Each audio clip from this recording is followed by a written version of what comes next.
सभी को मेरा नमस्कार छात्रों। आज हम हल करने वाले हैं कक्षा 10वीं विषय हिंदी वर्ष 2024 का पेपर है सेट ए। इसके समस्त प्रश्न उत्तरों को हम हल करने वाले हैं। तो चलिए शुरू करते हैं। सबसे पहला प्रश्न है सही विकल्प का चयन कर लिखिए। इसका पहला प्रश्न है सूर सारावली के कवि का नाम है। सूर सारावली नाम से ही पता चल रहा है सूर यानी कि सूरदास। तो अ वाला ऑप्शन हम यहाँ पर राइट करेंगे। कवि निराला का जन्म हुआ था। कवि निराला का जन्म कौन से सन में हुआ, यहाँ पर हम राइट करेंगे 1899, यानी कि स वाला ऑप्शन सही हो जाएगा। कुहासा का अर्थ है, कुहासा का मतलब होता है कोहरा, ब वाला सही होगा। प्रगतिवादी कवि हैं, प्रगतिवादी कवि हैं सुमित्रानंदन पंत, इसमें भी ब वाला राइट करेंगे। नेताजी की प्रतिमा की ऊंचाई थी, नेताजी की जो प्रतिमा थी उसकी ऊंचाई कितनी बताई गई थी, 2 फीट। तो यहाँ पर अ वाला राइट करेंगे। कलम का जादूगर किसे कहा गया है, कलम का जादूगर कहा गया है राम वृक्ष बेनीपुरी को। यहाँ पर हम पहला वाला ऑप्शन यानी कि अ को राइट करेंगे। प्रश्न नंबर 2, रिक्त स्थानों की सही विकल्प का चयन कर लिखिए। यहाँ पर सही विकल्प का चयन करके हमें रिक्त स्थानों की पूर्ति करना है।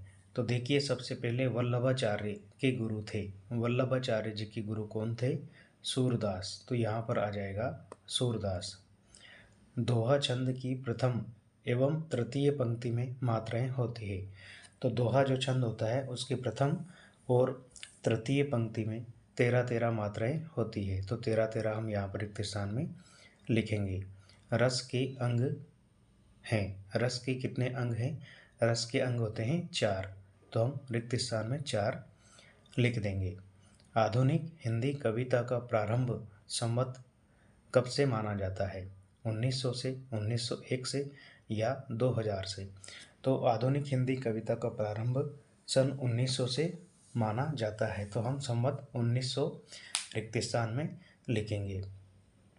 अर्थ की दृष्टि से वाक्य के प्रकार होते हैं, अर्थ की दृष्टि से वाक्य कितने प्रकार के होते हैं, तो यहाँ पर हम लिखेंगे अर्थ की दृष्टि से वाक्य होते हैं 8 प्रकार के। छंद के प्रकार होते हैं, छंद कितने प्रकार के होते हैं, तो यहाँ पर हम लिखेंगे 2 प्रकार के। इसके बाद प्रश्न नंबर 3 में देखिए सही जोड़ी मिलाकर लिखिए। सबसे पहले लिखा है मैथिली शरण गुप्त, यहाँ पर हम सबसे पहले मैथिली शरण गुप्त को मिलाएंगे पंचवटी से।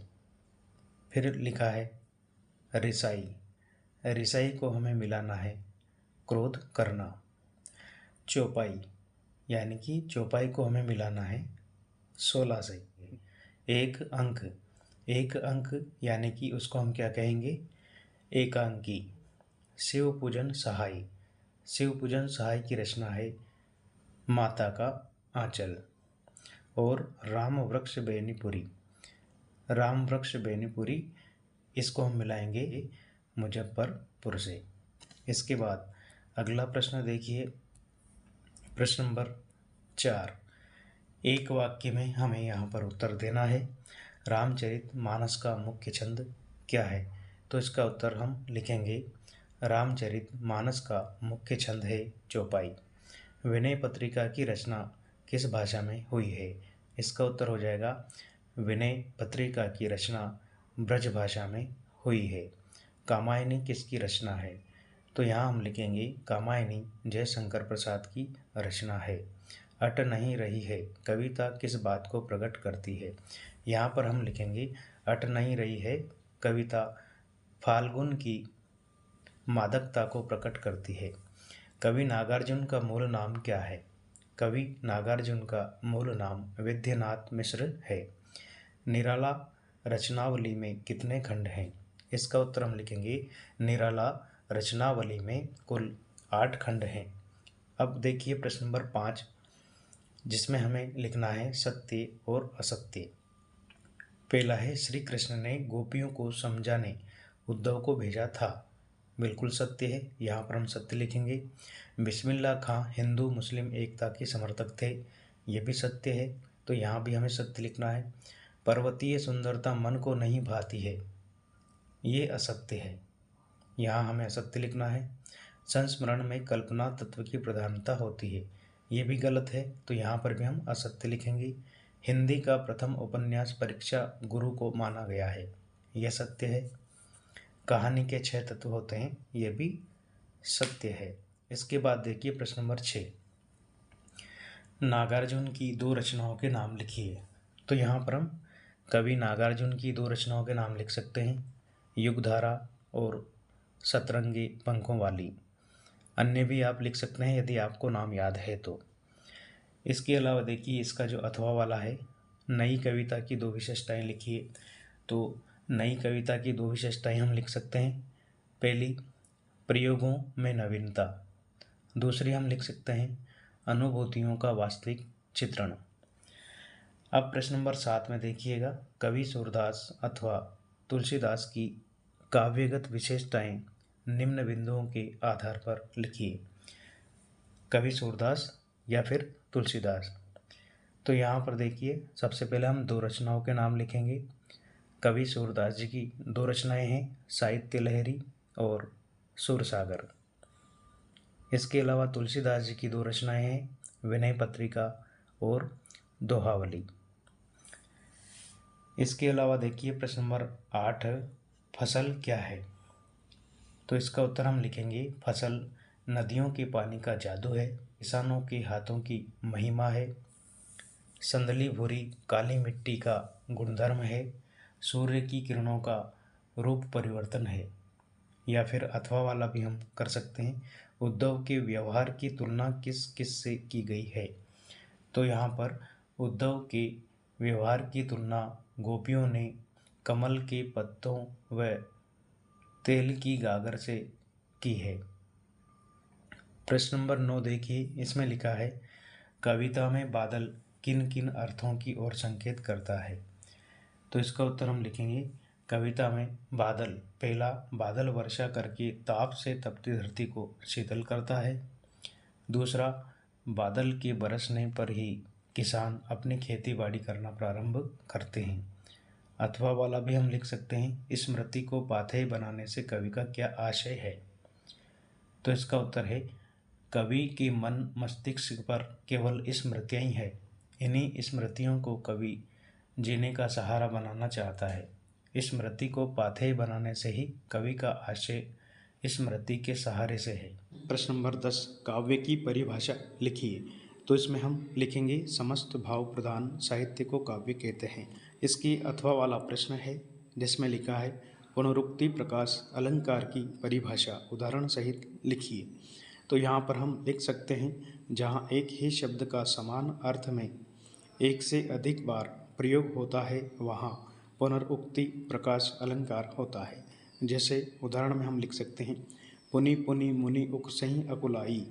यहाँ पर पुनि शब्द की समान अर्थ में आवृत्ति हुई है, इसलिए यहाँ पर पुनरुक्ति प्रकाश अलंकार है। प्रश्न नंबर 11, रस किसे कहते हैं। तो इसका उत्तर हम लिख देंगे, किसी काव्य या साहित्य को पढ़ने, सुनने या देखने से पाठक या श्रोता दर्शक को जिस आनंद की अनुभूति होती है उसे ही रस कहते हैं। या फिर चौपाई छंद की परिभाषा उदाहरण सहित लिखिए। इसको भी हम लिख सकते हैं, चौपाई एक सममात्रिक छंद है और इसके प्रत्येक चरण में 16-16 मात्राएं होती है। अंत में 2 गुरु होते हैं, जैसे कि बंदहं गुरुपद पदम परागा सुरचि सुवास सरग अनुरागा। प्रश्न नंबर 12, राम वृक्ष बेनीपुरी अथवा यतीन्द्र मिश्र का साहित्यिक परिचय निम्न बिंदुओं के आधार पर लिखिए।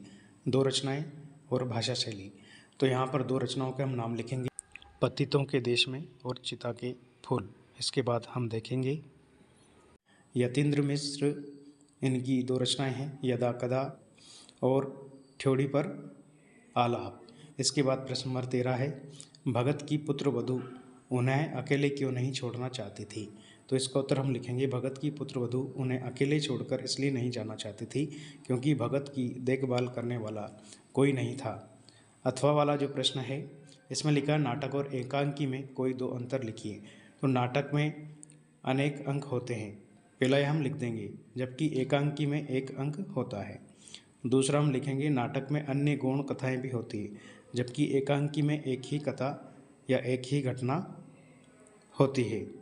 इसके बाद देखिए प्रश्न नंबर 14, लेखिका मन्नू भंडारी के व्यक्तित्व पर किन किन व्यक्तियों का प्रभाव पड़ा। लेखिका मन्नू भंडारी के व्यक्तित्व पर उनके पिता एवं उनकी शिक्षिका शीला अग्रवाल का प्रभाव पड़ा। अथवा वाला भी हम लिख सकते हैं, बिस्मिल्लाह खां को शहनाई की मंगल ध्वनि का नायक क्यों कहा जाता है। बिस्मिल्लाह खां जीवन भर शहनाई की साधना में लगे रहे। शहनाई वादन की उत्कृष्टता के कारण ही उन्हें शहनाई की मंगल ध्वनि का नायक कहा जाता है। प्रश्न नंबर 15 है, गद्य की 4 विधाओं के नाम लिखिए। गद्य की 4 विधाएं हैं, कहानी, उपन्यास, नाटक, एकांकी। अन्य भी आप लिख सकते हैं। इसका अथवा वाला प्रश्न है, बाबू गुलाब राय के अनुसार निबंध की परिभाषा क्या है। तो इसका उत्तर हम लिखेंगे, निबंध उस गद्य रचना को कहते हैं जिसमें एक सीमित आकार के भीतर किसी विषय का वर्णन या प्रतिपादन एक विशेष निजीपन, स्वच्छंदता, सौष्ठव और सजीवता तथा आवश्यक संगति और संबद्धता के साथ किया गया हो। इसके बाद प्रश्न नंबर 16, इसको हम देखेंगे, संधि और समास में कोई दो अंतर लिखिए। तो यहाँ पर हम देखेंगे, सबसे पहले संधि का अर्थ मेल होता है, जबकि समास का अर्थ संक्षेप करना होता है। दूसरा अंतर हम लिख सकते हैं, संधि में 2 वर्णों का योग होता है, जबकि समास में 2 पदों का योग होता है। इसी के अथवा वाला प्रश्न है, शब्द शक्ति कितने प्रकार की होती है, नाम लिखें। तो शब्द शक्ति जो है 3 प्रकार की होती है, उनके नाम हैं अभिधा, लक्षणा और व्यंजना। इसके बाद देखिए प्रश्न नंबर 17, इसमें लिखा है, गंतोक को मेहनतकश बादशाहों का शहर क्यों कहा जाता है। गंतोज के लोगों की मेहनत के कारण ही गंतोज आज भी अपने पुराने स्वरूप को कायम रखे हुए हैं। उनका अथक प्रयास ही उनकी प्रकृति को संजोए हुए हैं। यहाँ के लोगों ने अनेक कठिनाइयों के बावजूद भी इसे खूबसूरत बना दिया है, इसलिए लेखिका ने इसे मेहनतकश बादशाहों का शहर कहा है। अथवा वाला प्रश्न है, भोलानाथ अपने साथियों को देखकर सिसकना क्यों भूल जाता है। तो इसका उत्तर लिखेंगे, भोलानाथ अपने पिता की गोद में सिसक रहा था। जब वह अपने साथी बच्चों को खेलता देखता है तो उनका मन खेलने को लालायित होता है। यह सिसकना बंद करके खेलने के लिए पिता की गोद में उतर जाता है।